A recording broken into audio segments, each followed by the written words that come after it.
there's the tornado. Right behind the daggum store. That was not bad. If I need to start that one out down there, I can. I'm close to Oak Road. There's a man, his wife, and 3 kids in a SUV. Somebody else had stopped. The family was in the truck with them, and when I got out, the driver and his wife got out of the car. They came back and told me what happened, and I made sure they were all safe. I put the kids and the wife in my patrol car. They were scared, and they were crying. I let them know that back in my patrol car at that point was probably the safest place they could be.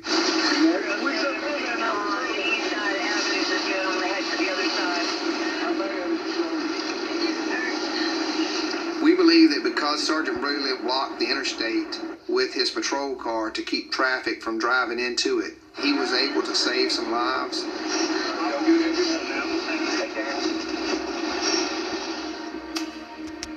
This is going to be crossing over eventually Highway 49. We're talking about right near USM is where this tornado is headed towards. Look at that. Look at all that danger. We realized, oh my God, it's headed straight down Hardy Street, and you immediately start calling friends that lived on campus, in the dorms, or in the fraternity houses, and making sure that everybody's okay. Hardy Street is, the busiest street in Hattiesburg. And dude, that's insane.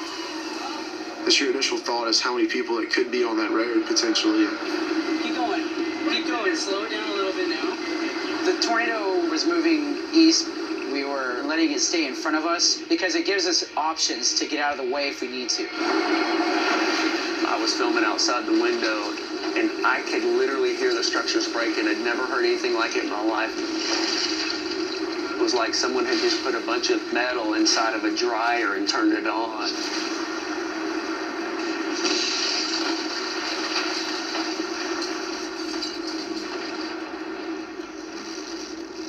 I got really nervous because I realized it was moving really fast. Traffic was just crazy. People were running red lights, and I kept screaming, "It's right behind us." I think I was scaring my cousin because he couldn't see it. He was trying to weave through traffic.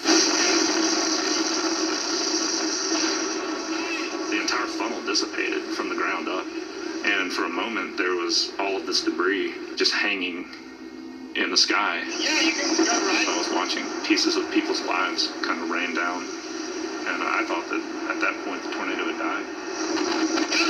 And then took a right and basically did everything you shouldn't do in a tornado. We turned into the path of it. Oh my gosh. It's right there. The tornado began to move slightly more to the north. I had a feeling that eventually that tornado would meet up with the road that we were on. I've never heard it like that. It's huge and loud. Oh my gosh. It just hit something. Continue. Forward. Forward. It was a red truck in front of me that had stopped, and there was another vehicle on the side of me, so I couldn't get around. So I just grabbed the steering wheel with both hands, braced myself. Paul sheltered me on my right side. You could hear debris hitting the car. The car was swaying back and forth. And then you heard just crazy wind, and it was done. And when I looked up, there was a 2x4 through the back glass of the car. We have 2 girls, and if either one of them would have been in the back seat, they would have both been severely hurt. Becca would have had glass all in her head, and Maya would have had a 2x4 in her head.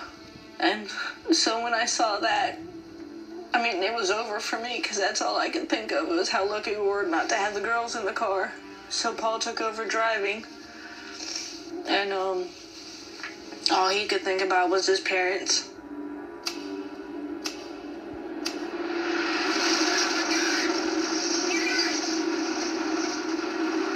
There's a stretch of trees, and just kind of lost it behind that. When we come out on the other side of those trees, what was in the distance at first was right on top of us.